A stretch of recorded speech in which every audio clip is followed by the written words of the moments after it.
साहेब आदरणीय बाप्पू चंद्रकांत पाटील यांना की त्यांनी भारतीय जनता पार्टीचा झेंडा त्यांच्या हाती देऊन त्यांना भारतीय जनता पार्टीत घ्यावं. भारतीय जनता पार्टीचं, भारतीय जनता पार्टीचं, भारत माता की जय. त्याचप्रमाणे दिंडोरी लोकसभा मतदारसंघातील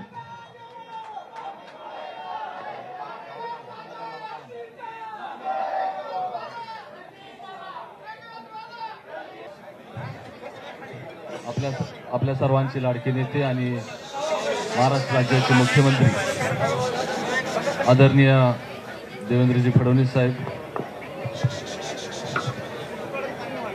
महाराष्ट्राचे प्रदेशाध्यक्ष आदरणीय श्री दानवे साहेब,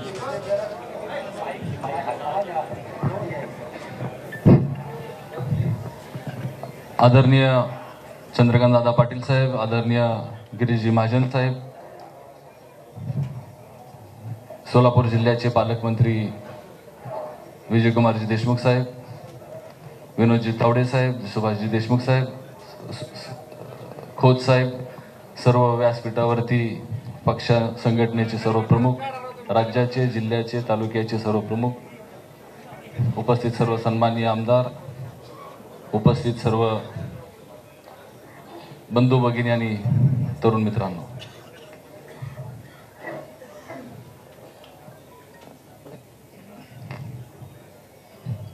खरं तर बऱ्याच दिवसापासून ही चर्चा माध्यमातून ऐकायला आणि पाहायला मिळत होती. पण आदरणीय मुख्यमंत्री साहेबांची आणि माझी आज नाही तर गेले 12-14 वर्षापासून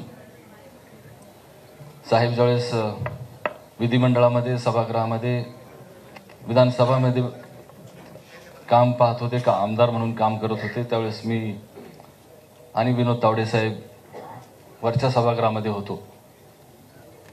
आणि त्यावेळेसपासूनची ओळख, एक आपुलकीचं नातं साहेबांनी माझ्याबद्दल त्या ठिकाणी व्यक्त केलेलं आहे. आणि त्यावेळेसपासून सर्वांचीच एक आदरणीय सहकार महर्षी शंकरराव मोहिते पाटील साहेबांकडं, कुटुंबियाकडं पाहण्याचा दृष्टिकोन एक वेगळा आणि एक आपुलकीचं आपल्याकडे सर्वजण ते पाहतात.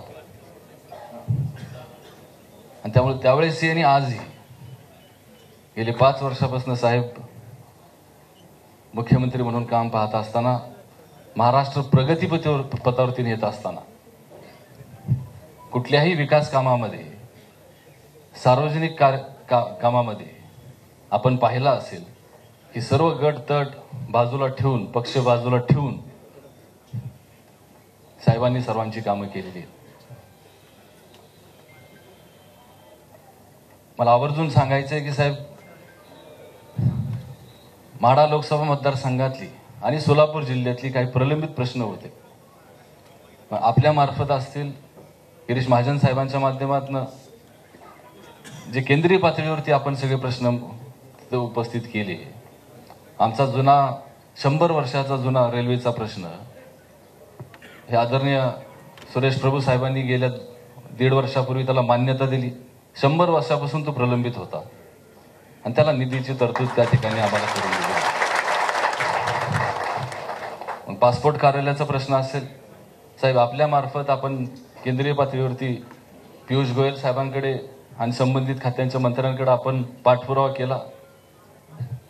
आणि सोलापूर नंतर जिल्ह्याच्या ठिकाणावरती पासपोर्ट कार्यालय, नंतर पंढरपूरला असेल किंवा माड्याला असेल, कुर्डवाडीला असेल, त्या ठिकाणी पासपोर्ट कार्यालय सुरू झाली. त्यामुळे आपलं आणि आदरणीय देशाचे पंतप्रधान नरेंद्रजी मोदी साहेबांचं, अमित भाईंचं हाच दृष्टिकोन आहे की विकास हा शेवटच्या माणसापर्यंत त्याला मिळाला पाहिजे, त्याला योजनेचा लाभ मिळाला पाहिजे, तो वंचित राहिला नाही पाहिजे. आणि त्यामुळे ही शासकीय केंद्रीय पातळीवरची कार्यालय सुद्धा आज तालुका पातळीवरती, विभाग पातळीवरती त्या ठिकाणी आपण सुरू केली. कुर्डवाडी वर्कशॉपला त्या ठिकाणी निधी उपलब्ध करून दिला असेल. आणि मला आवर्जून सांगायचंय की आदरणीय नितीनजी गडकरी साहेबांच्या माध्यमातून जे देशभरामध्ये रस्ते उभारणीचं काम त्या ठिकाणी एवढ्या मोठ्या प्रमाणात झालं, चंद्रकांत दादांच्या माध्यमातून, आपल्या माध्यमातून मला आवर्जून सांगायचे की ही टीका देखील झाली की राष्ट्रवादी काँग्रेस पक्षाचे खासदार असताना सुद्धा माढा लोकसभा मतदारसंघात एवढी रस्त्यांची कामं कशी काय होत आहेत. आणि त्यामुळे आपण कधीही हा दृष्टिकोन ठेवला नाही की हे दुसऱ्या पक्षाचे आहे. आपण कायम हा दृष्टिकोन ठेवलाय की तिथं विकास होतो, आपल्याला करायचा आहे, कामं करायची, रचनात्मक काम करायचे, गरीब माणसाला मदत करायची आहे. एवढी मोठी रस्त्यांची, नॅशनल हायवेची कामं आपल्या मतदारसंघामध्ये किंबहुना सोलापूर जिल्ह्यामध्ये आणि सगळ्या परिसरामध्ये एवढ्या मोठ्या प्रमाणात झाली. आणि त्यामुळे हा दृष्टिकोन आपल्या सगळ्यांचा आम्ही पाहिल्यानंतर राजकारण आपण निवडणुकीपुरतं मर्यादित करता आपण करतो, हीच महाराष्ट्राची संस्कृती आहे. आणि त्यामुळं आम्ही लहान सहान कामासाठी सुद्धा साहेब आपल्याकडे येतो आणि आपण कधीही त्या गोष्टीला विलंब न लावता त्या सगळ्या गोष्टींना त्या ठिकाणी मान्यता दिलेली आहे. अनेक वेळा पाण्याच्या संदर्भात, निरा उजवा कॅनलच्या संदर्भातला असेल, उजनी धरणाच्या संदर्भातले प्रश्न असतील, पाणी सोडण्याबद्दलचे प्रश्न असतील, गिरीश महाजन साहेबांकडे अनेक वेळा बैठका लावल्या आणि तातडीनं 8 दिवसात 15 दिवसात ते काम मंजूर करायचं, झालं पाहिजे, पाणी सोडायचं, अशा प्रकारचा दृष्टिकोन महाजन साहेबांनी आम्ही गेले 5 वर्ष पाहिलेला आहे.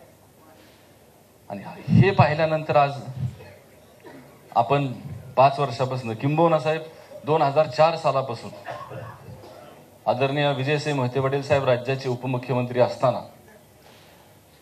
त्यांनी एक योजना, महत्वाकांक्षी प्रकल्प महाराष्ट्रासाठी म्हणून राबवायचा ठरवला. कृष्णा भीमा स्थिरीकरण. कृष्णेतनं वाहून जाणारं पाणी हे भीमे खोऱ्यामध्ये आणायचं, उजनीमध्ये आणायचं, ह्या सगळ्या परिसरामध्ये ते पाणी द्यायचं आणि पुढं मराठवाड्याला देखील ते पाणी न्यायचं. असा 6 जिल्हे 31 तालुक्यांचा हा पाण्याचा प्रश्न त्या ठिकाणी त्या योजनेला मान्यता दिली. आणि त्यावेळेसच्या काँग्रेस राष्ट्रवादीच्या सरकारमध्येच त्या प्रश्नाला त्या ठिकाणी न्याय देता आला नाही, त्याच्यावरती निधी खर्च करता आला नाही, त्या कामाला प्रगती देता आली नाही. त्यावेळेसची 5,000 कोटी रुपयाची योजना 12 लाख एकर क्षेत्र ओलित्या खाली येणार आहे. आणि ह्या सगळ्या परिसरामध्ये जवळपास 2 कोटी जनता ही राहते.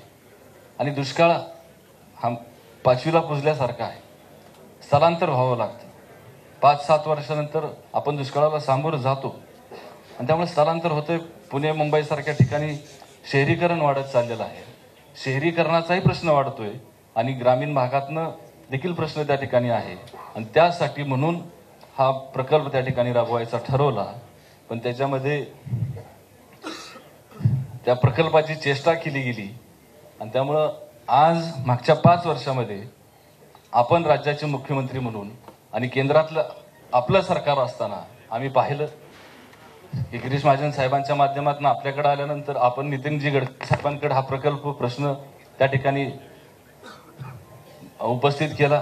आणि त्याच्यावरती आता कुठंतरी गती यायला लागलेली आहे, कुठंतरी काम सुरू झालेलं आम्हाला आता दिसतंय.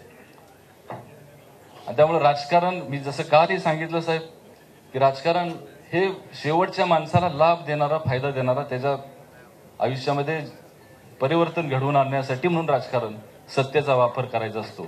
आणि ती सत्ता आपण त्या ठिकाणी गरीबातल्या गरीब माणसाच्या जीवनामध्ये परिवर्तन घडवून आणण्याच्या दृष्टीने आपण करत आहात. हा विश्वास बाळगून आपण ह्या ठिकाणी आम्ही आपल्याला सांगितलं की साहेब आम्हाला आपल्या पक्षाबरोबर, आपल्याबरोबर काम करण्याची संधी द्यावी आणि ती आपण ह्या ठिकाणी आम्हाला दिलीत.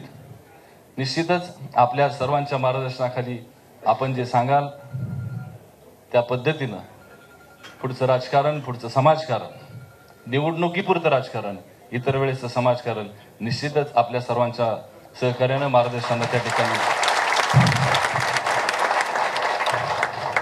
आम्ही करू. आणि ह्या पाण्याच्या प्रश्नासंदर्भात मग मान तालुक्यातले जिया काटोपूरचा प्रश्न असेल, उरमडीचे प्रश्न असतील किंवा अनेक असे प्रश्न, हा पाण्याचा प्रश्न ह्या संदर्भात आपण लक्ष घातलेलाच आहे, हा विश्वास आम्हाला आहे आणि निश्चितच त्याच्यामध्ये आपणच मार्क काढू शकता हा विश्वास या ठिकाणी बाळगतो. आपण अधिकच वेळ या ठिकाणी घेत नाही, पण आदरणीय साहेबांनी मी काल जसं सांगितलं तसं आजही पुन्हा एकदा त्यांच्या समोर सांगतो की साहेबांनी मला परवा दिवशी सांगितलं की रणजितराव तुम्ही बिंदास राहा. आपलं नातं हे वेगळं आहे. आपण एक आपुलकीचे नाते आणि एक मित्रत्वाचं नातं जपणार आपण आहोत. त्यामुळे राजकारण म्हणून नाही, पण सगळ्याही परिस्थितीत आणि कसल्याही परिस्थितीत तुमच्या बरोबर मी खांद्याला खांदा लावून उभं आहे, तुमच्या पाठीशी उभा आहे. हा विश्वास साहेबांनी आपल्याला दिलेला आहे. त्याबद्दल मी साहेबांचं मनपूर्वक या ठिकाणी आभार व्यक्त करतो आणि माझं मनोगत संपवतो. जय हिंद, जय महाराष्ट्र. धन्यवाद दादा. त्यानंतर महाराष्ट्राचे